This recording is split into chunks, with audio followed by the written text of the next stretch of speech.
E se ti dicessi che la ragione per cui a volte fai una fatica tremenda a rialzarti dopo una caduta non ha niente a che fare con la tua forza di volontà? E se non fosse una questione di impegno, ma di un nemico molto più antico e subdolo, che ti sabota da dentro senza che tu te ne accorga? Tutti noi lottiamo per essere più resilienti, per avere quella forza che ci permette di piegarci senza spezzarci. Ma spesso l'avversario non è la sfortuna o la crisi. Sono forze invisibili, vecchie come il mondo, che prosciugano la nostra energia mentale e demoliscono la nostra forza interiore. Sto parlando di quelli che la tradizione ha chiamato i 7 vizi capitali. Aspetta, non ti preoccupare. Questa non è una lezione di teologia. Anzi, la lista non viene neanche direttamente dalla Bibbia. È una classificazione successiva. La cosa interessante è che questi vizi sono delle vere e proprie trappole psicologiche, schemi mentali che, oggi più che mai, uccidono la nostra capacità di essere resilienti. In questa chiacchierata ci concentreremo su superbia, invidia e accidia perché, nel mondo di oggi, sono i 3 killer più silenziosi e diretti della nostra capacità di agire e rialzarci. E per ognuno ti darò un antidoto pratico e concreto per trasformare queste debolezze nascoste in una resilienza d'acciaio. Preparati, perché potresti riconoscerti in modi che non ti aspetti. 1. La superbia, il muro che ti isola e ti rende fragile. Partiamo del vizio che ama mascherarsi da pregio, la superbia. Oggi ci dicono di essere forti, indipendenti, di non mostrare mai debolezze. E così la superbia si traveste da autostima o da orgoglio, ma è una maschera. A livello psicologico, la superbia è un muro che costruiamo intorno a noi pensando di proteggerci, ma che in realtà ci isola e ci rende incredibilmente fragili. Ecco il problema. La superbia blocca l'apprendimento e l'adattamento, che sono il cuore della resilienza. Chi è superbo pensa di sapere già tutto. Non chiede aiuto perché chiedere aiuto sarebbe ammettere di non essere onnipotente. Rifiuta i consigli perché un consiglio implica che qualcun altro potrebbe vederci più lungo di lui.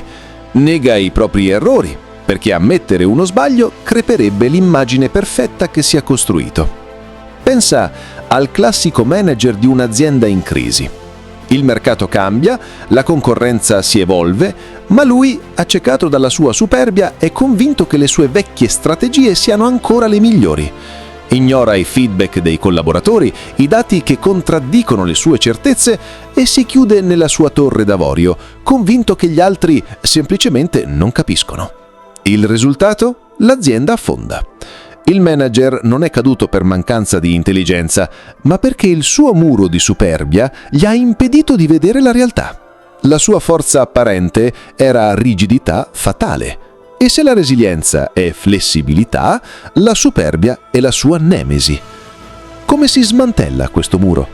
L'antidoto non è l'umiliazione, ma quella che io chiamo umiltà strategica. Non significa sminuirsi. Significa essere così intelligenti e sicuri di sé da capire che da soli non si può avere il quadro completo. L'umiltà strategica è un cambio di mentalità totale. Inizia a praticarla così. Primo, cambia il modo in cui vedi la richiesta d'aiuto. Chiedere un parere non è un segno di debolezza, è raccolta di dati. Stai allargando il tuo campo visivo, come un generale che usa gli esploratori per pianificare la prossima mossa. Secondo, ammettere un errore non è un fallimento, è l'identificazione di una variabile che non ha funzionato. È un processo scientifico. Hai testato un'ipotesi, non ha funzionato, ora hai un'informazione preziosa per la prossima. Questo ti sposta dal giudizio personale all'analisi oggettiva. Terzo, vai a caccia di feedback. Chiedi a una persona di cui ti fidi qual è il punto debole di questo progetto, dove posso migliorare. Chi è umile in modo strategico non teme la critica, la cerca, perché sa che è l'informazione più utile per diventare davvero forte. La vera forza non è non cadere mai, ma sapere esattamente dove hai messo il piede in fallo per non rifarlo. 2. L'invidia. Il veleno che ti distrae dalla tua corsa. Il secondo killer della resilienza è forse il più diffuso nell'era dei social media. L'invidia. Siamo bombardati dalle vite apparentemente perfette degli altri, successi, vacanze da sogno, famiglie da copertina. Il confronto è costante e l'invidia ci sguazza. A livello psicologico, l'invidia fa una cosa devastante. Sposta il tuo focus, prosciuga le tue energie mentali per dirottarle dall'unica cosa che puoi controllare, te stesso, a qualcosa che non puoi controllare, gli altri. Quando l'invidia ti cattura, smetti di lavorare al tuo progetto perché sei ossessionato dai risultati di un altro. Smetti di coltivare la tua felicità perché sei troppo impegnato a misurare quella degli altri. Immagina di essere un corridore. La tua corsia è la tua vita. Il traguardo è il tuo obiettivo. La resilienza è la forza di continuare a correre nonostante la fatica.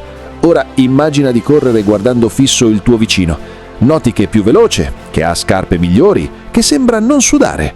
Che succede? Rallenti perché non sei concentrato sulla tua corsa.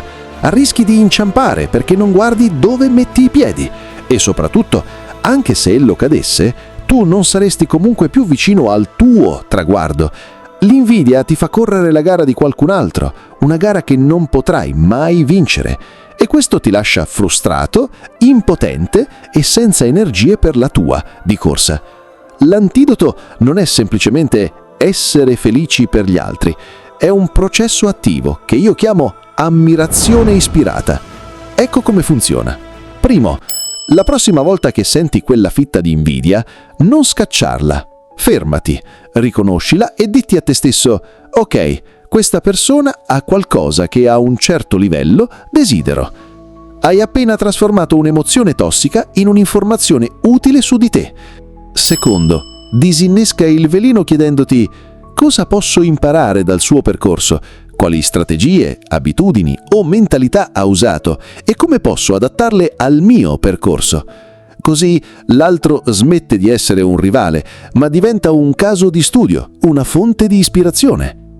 Terzo, sposta l'attenzione dal risultato al processo. Non invidiare la promozione del collega, ammira le ore extra che ha fatto. Non invidiare il fisico di una persona, ammira la sua disciplina. L'ammirazione ispirata ti costringe a guardare il prezzo del successo e ti pone la domanda chiave: sono disposto a pagare lo stesso prezzo? Questo ti rimette al comando e trasforma l'invidia da veleno che paralizza a carburante che motiva. 3. L'accidia, la sabbia mobile della passività. E arriviamo al terzo e forse più subdolo killer della resilienza, l'accidia. La confondiamo con la pigrizia, ma è molto di più. La pigrizia è non aver voglia di fare i piatti. L'accidia è una profonda stanchezza esistenziale, quella nebbia che ti fa dire: a che serve? Tanto non cambia niente. È la resa. L'accidia è la sabbia mobile della resilienza. Se la resilienza è una risposta attiva alle difficoltà, l'accidia è l'esatto opposto, la resa passiva. È quel demone che ti sussurra che ogni sforzo è inutile e che è meglio restare fermi. È pericolosissima perché si maschera da realismo, ma in realtà è una palude che prosciuga la vita di ogni significato. Se un fallimento ti butta a terra, la superbia ti dice faccio da solo, l'invidia ti fa guardare gli altri, ma l'accidia ti convince di non rialzarti affatto. Pensa a un'auto impantanata nel fango. Il motore c'è, la benzina anche, ma le ruote girano a vuoto. Chi prova accidia si sente così, bloccato, sopraffatto, convinto che ogni tentativo di uscire dal fango sia solo uno spreco di energia. Questo stato di torpore rende impossibile affrontare qualsiasi crisi, perché la crisi stessa viene vista come l'ennesima prova che è tutto inutile. L'antidoto non è un gesto eroico. Cercare la grande motivazione quando sei nell'accidia è come provare a sollevare l'auto dal fango a mani nude. Inutile. L'antidoto è più piccolo e strategico. È il micropasso. L'accidia prospera sull'immobilità. Per spezzare l'incantesimo non devi fare un balzo, devi solo muoverti di 1 millimetro. La logica si basa su un principio potentissimo. L'azione precede la motivazione, non il contrario. Non aspetti di sentirti motivato per agire, agisci per iniziare a sentirti motivato. Ecco come si fa. Primo, trova l'azione più piccola, quasi ridicola che puoi fare. Se la tua stanza è un disastro, il tuo micropasso non è pulire tutto, è raccogliere una singola cosa da terra. Se devi scrivere un report, il tuo micropasso è apri il file e scrivi il titolo. Fine. Secondo, celebra la vittoria. Appena hai fatto il micropasso, riconoscilo. Detti a te stesso: ok, l'ho fatto. Hai spezzato l'inerzia.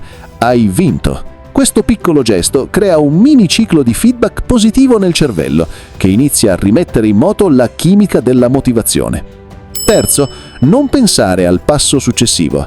La trappola dell'accidia è l'enormità del compito. Concentrati solo su quel singolo minuscolo movimento. L'obiettivo non è finire il lavoro, è solo iniziare a muoversi. Quel primo, piccolo passo dimostra al tuo cervello che il movimento è ancora possibile, e questo, o forse è tutto ciò che serve. Quindi, come abbiamo visto, superbia, invidia e accidia non sono concetti astratti, sono trappole mentali che lavorano nell'ombra per sabotare la nostra forza interiore. La superbia ci isola, l'invidia ci fa correre la gara sbagliata e l'accidia ci blocca nella passività. Ma la buona notizia è che una volta che le porti alla luce, queste trappole perdono gran parte del loro potere. Riconoscerle è il primo passo per disinnescarle, e per ogni veleno esiste un antidoto. Puoi trasformare la superbia in umiltà strategica, l'invidia in ammirazione ispirata e l'accidia in azione con un micropasso. Puoi trasformare il veleno in medicina. E ora la palla passa a te. Prenditi un momento per una riflessione onesta. Quale di questi 3 killer della resilienza senti più attivo nella tua vita in questo periodo? La superbia che ti impedisce di chiedere aiuto? L'invidia che ti consuma nel confronto? O l'accidia che ti paralizza nella passività? Condividi la tua riflessione nei commenti, non per essere giudicato, ma perché portare un'ombra alla luce è il modo più potente per iniziare a trasformarla. Se questa chiacchierata ti ha dato uno spunto utile, iscriviti al canale e attiva la campanella. Riconoscere il problema è solo l'inizio. Insieme continueremo a esplorare le strategie per costruire una mente davvero forte e una resilienza a prova di tutto.